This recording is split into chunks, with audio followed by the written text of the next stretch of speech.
എല്ലാവർക്കും ടോസ് അക്കാഡമിയിലേക്ക് സ്വാഗതം. ഈ ഒരു വീഡിയോയിൽ ഡിസ്കസ് ചെയ്യുന്നത് സെറ്റ് ക്വസ്റ്റ്യൻ പേപ്പറുകളിൽ റിപ്പീറ്റിംഗ് ആയിട്ട് കാണുന്ന കുറച്ച് ക്വസ്റ്റ്യൻസ് ആയിരിക്കും ഈ ഒരു വീഡിയോയിൽ നമ്മൾ ഡിസ്കസ് ചെയ്യുന്നത്. ഇത് വീണ്ടും റിപ്പീറ്റ് ചെയ്യാനുള്ള സാധ്യതകൾ വളരെ കൂടുതലാണ്. സെറ്റ് ക്വസ്റ്റ്യൻ പേപ്പറുകളിൽ റിപ്പീറ്റിംഗ് ആയിട്ട് ചോദിക്കുന്ന ഒരു ഏരിയയാണ് MHC. പല പാറ്റേണിലായിരിക്കും ചോദ്യങ്ങൾ വരുന്നത്. ഈ ഒരു ചോദ്യം നോക്കാം, MHC റിലേറ്റ് ചെയ്തിട്ട് വരുന്ന ഒരു കാര്യമാണ്. ചോദ്യം ഇങ്ങനെയാണ്: identify incorrect statement about MHC. ഇങ്ങനെ വരുമ്പോൾ ചോദ്യം പ്രത്യേകം ശ്രദ്ധിക്കണം, ഇൻകറക്റ്റ് സ്റ്റേറ്റ്മെന്റ് ആണ് എടുത്ത് പറഞ്ഞിട്ടുണ്ട്. So identify incorrect statement about MHC. First option, class 2 MHC molecule are expressed on all nucleated cells. Class 1 MHC molecule contain heavy chain and light chain. Class 1 MHC molecule present processed antigen to CD8 T cell and class 2 MHC molecule present processed antigen to CD4 T cell. ഇവിടെ incorrect statement ഏതാണെന്നാണ് ചോദ്യം. ഇതിന്റെ ശരിയായിട്ടുള്ള ഉത്തരവ് എന്ന് പറയുന്നത് it will be option A. Option A ആണ് ഇവിടെ incorrect ആയിട്ട് വരുന്നത്. അപ്പൊ ഇവിടുത്തെ ഓപ്ഷൻ എയിൽ പറഞ്ഞിരിക്കുന്നത് ക്ലാസ് 2 MHC എന്നാണ് പറഞ്ഞിരിക്കുന്നത്, പക്ഷെ അത് തെറ്റാണ്. ഇൻസ്റ്റെഡ് ഓഫ് ക്ലാസ് 2 MHC അവിടെ വരേണ്ടിയിരുന്നത് ഏതാണ്? ക്ലാസ് 1 MHC ആണ്.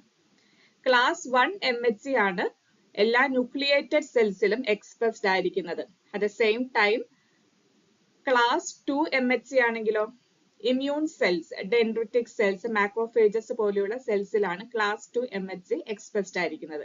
സോ അതുകൊണ്ട് ഓപ്ഷൻ എ ഇവിടെ ഇൻകറക്റ്റ് ആണ്, റോങ് ആയിട്ടുള്ള സ്റ്റേറ്റ്മെന്റ് ആണ്. അപ്പൊ അതാണ് ഇവിടുത്തെ ശരിയായിട്ടുള്ള ഉത്തരവ്. ബിയും സിയും ഡിയും കറക്റ്റ് ആണ്. ക്ലാസ് 1 MHC മോളിക്യൂളിന് ഹെവി ചെയിൻ ഉണ്ട്, ലൈറ്റ് ചെയിൻ ഉണ്ട്, right answer. Class 1 MHC molecule present processed antigen to CD8, correct. Class 2 MHC molecule present processed antigen to CD4, അതും കറക്റ്റ് ആണ്. ഓപ്ഷൻ സിയും ഡിയും ബേസ് ചെയ്തിട്ടുള്ള ചോദ്യങ്ങളും റിപ്പീറ്റിംഗ് ആയിട്ട് സെറ്റ് ക്വസ്റ്റ്യൻ പേപ്പറുകളിൽ കാണുന്നതാണ്. അടുത്ത ചോദ്യം ജെനറ്റിക്സ് ബേസ് ചെയ്തിട്ടാണ്.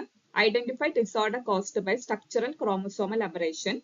റിപ്പീറ്റിംഗ് ആയിട്ട് ചോദിക്കുന്ന ഒരു ഏരിയയാണ് ജെനറ്റിക്സിൽ. Edward syndrome, Down syndrome, cri du chat syndrome, Turner syndrome. ഇവിടെ ചോദ്യം എന്താണ്? സ്ട്രക്ചറൽ ക്രോമസോമൽ അബറേഷൻ എന്നാണ് ചോദിച്ചിരിക്കുന്നത്. അതിന്റെ ശരി ഉത്തരം എന്ന് പറയുന്നത് ക്രിഡുച്ചാറ്റ് സിൻഡ്രോം ആണ്. ഇവിടെ ഡയഗ്രാം ശ്രദ്ധിക്കുക. ഡയഗ്രാമിൽ 5ാമത്തെ ക്രോമസോമില് ഷോർട്ട് ആം എന്ന് പറഞ്ഞിട്ടുണ്ടെങ്കിൽ ഏതാമാണ്? അത് P ആണ്. ഈ ഷോർട്ട് ആമില് ആ ഏരിയ, എത്രയോ ഏരിയ ഇവിടെ ഡിലീറ്റഡ് ആയിട്ടുണ്ട്. സോ അതാണ് ക്രിഡുച്ചാറ്റ് സിൻഡ്രോം എന്ന് പറയുന്നത്. 5ാമത്തെ ക്രോമസോമിലാണ് വരുന്നത്. അതാണ് ഒരു സ്ട്രക്ചറൽ ക്രോമസോമൽ അബറേഷൻ എന്ന് പറയുന്നത്. എഡ്വേർഡ് സിൻഡ്രോം ആണെങ്കിലോ ട്രൈസോമി കണ്ടീഷൻ ആണ്. എത്രാമത്തെ ക്രോമസോമിലാണ്? 18ാമത്തെ ക്രോമസോമില്. Down syndrome again it is a trisomy condition that occurs in the 21st chromosome. ഇതെല്ലാം ചോദിക്കാറുള്ളതാണ്. ഈ പറയുന്ന സബ് ഓപ്ഷൻസ് എല്ലാം ചോദിക്കാറുള്ളതാണ്.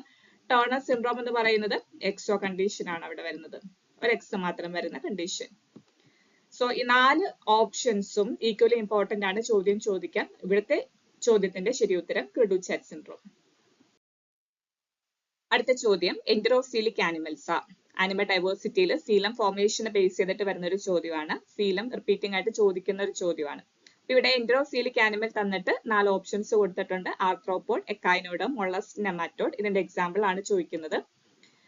ഇവിടെ സീലം ഫോർമേഷൻ മെയിൻലി 2 ടൈപ്സ് ആണ് വരുന്നത്, ഷൈസോസീലസ് അതേപോലെ തന്നെ എൻഡറോസീലസ്. ഇവിടെ ഡയഗ്രാം ശ്രദ്ധിക്കുക. ഷൈസോസീലസില് സീലം ഫോം ചെയ്യുന്നത് മീസോഡെർമില് ഒരു സ്പ്ലിറ്റ് പോലെ ഫോം ചെയ്തിട്ടുണ്ട്. ആ സ്പ്ലിറ്റ് ആണ് പിന്നീട് സീലമായിട്ട് ഡെവലപ്പ് ചെയ്യുന്നത്. Second type enterocoelous. എൻഡറോസീലസിന്റെ ഡയഗ്രാം നോക്കുകയാണെങ്കിൽ ഇവിടെ ഒരു ഗട്ട് കാണാം അല്ലെ? ഗട്ട്, യെല്ലോ ഷെയ്ഡിൽ കാണുന്ന ഗട്ട്. ഗട്ടിന്റെ വാളിൽ നിന്ന് ഒരു പൗച്ചസ് പോലെ അവിടെ ഫോം ചെയ്യുന്നുണ്ട്. Separation of pouches from gut. ഈ പൗച്ചസ് ആണ് പിന്നീട് സീലമായിട്ട് ഡെവലപ്പ് ചെയ്യുന്നത്. സോ എക്സാമ്പിൾസ് നോക്കുകയാണെങ്കിൽ ഷൈസോസീലസ് സീലം ഫോർമേഷൻ, അത് എക്സാമ്പിൾസ് ആയിട്ട് വരുന്നത് ആർത്രോപോഡ്, അന്നലിഡ്, മൊളസ്ക് ആണ്. എൻഡറോസീലസ് ആണെങ്കിലോ എക്സാമ്പിൾസ് ആയിട്ട് വരുന്നത് എക്കൈനോഡെർമേറ്റ, ഹെമികോഡേറ്റ ആൻഡ് കോഡേറ്റ, എല്ലാം എൻഡറോസീലസ് ആണ്. ഇവിടെ നമുക്ക് ഉത്തരം ലഭിച്ചല്ലോ. എൻഡറോസീലിക് ആനിമൽസ് എന്ന് പറയുമ്പോൾ അത് എക്കൈനോഡെർമ്സ് ആണ്. The next question, chromosomal abnormality caused due to translocation of chromosome number 9 and 22. Options നോക്കുക. Burkitt's lymphoma, Philadelphia chromosome, agglutination, myelogenous chromosome.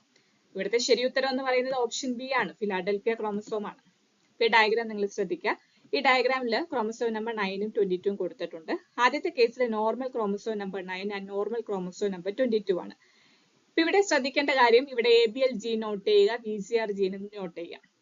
So translocation സംഭവിക്കുമ്പോൾ ക്രോമസോം നമ്പർ 9 വരുന്ന ABL ജീനാണ് ട്രാൻസ്ലൊക്കേറ്റഡ് ആയിട്ട് ക്രോമസോം നമ്പർ 22 വന്ന് അറ്റാച്ച് ചെയ്യുന്നത്. അവിടെ BCR ജീനും അതേപോലെ തന്നെ ABL ജീനും അവിടെ ഒരുമിച്ച് വരുന്നുണ്ട്.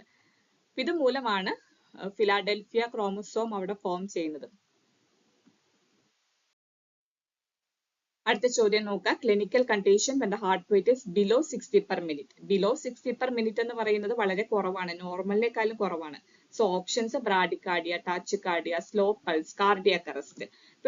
ഇവിടെ ഡയഗ്രാം നോക്കാം. ടാച്ചിക്കാർഡിയം ബ്രാഡിക്കാർഡിയ ഡയഗ്രാം കൊടുത്തിട്ടുണ്ട്. ടാച്ചിക്കാർഡിയ കാണുമ്പോൾ തന്നെ അറിയാം അവിടെ ഹാർട്ട് റേറ്റ് കൂടുതലാണ്. ബ്രാഡിക്കാർഡിയ നോക്കി ഹാർട്ട് റേറ്റ് അവിടെ കുറവാണ്. സോ നമ്മുടെ ഇവിടുത്തെ ശരി ഉത്തരം ഏതാണ്? Heart rate is below 60 per minute. So bradycardia ആണ് ശരി ഉത്തരമായിട്ട് വരുന്നത്. എബവ് ആണെങ്കിലോ?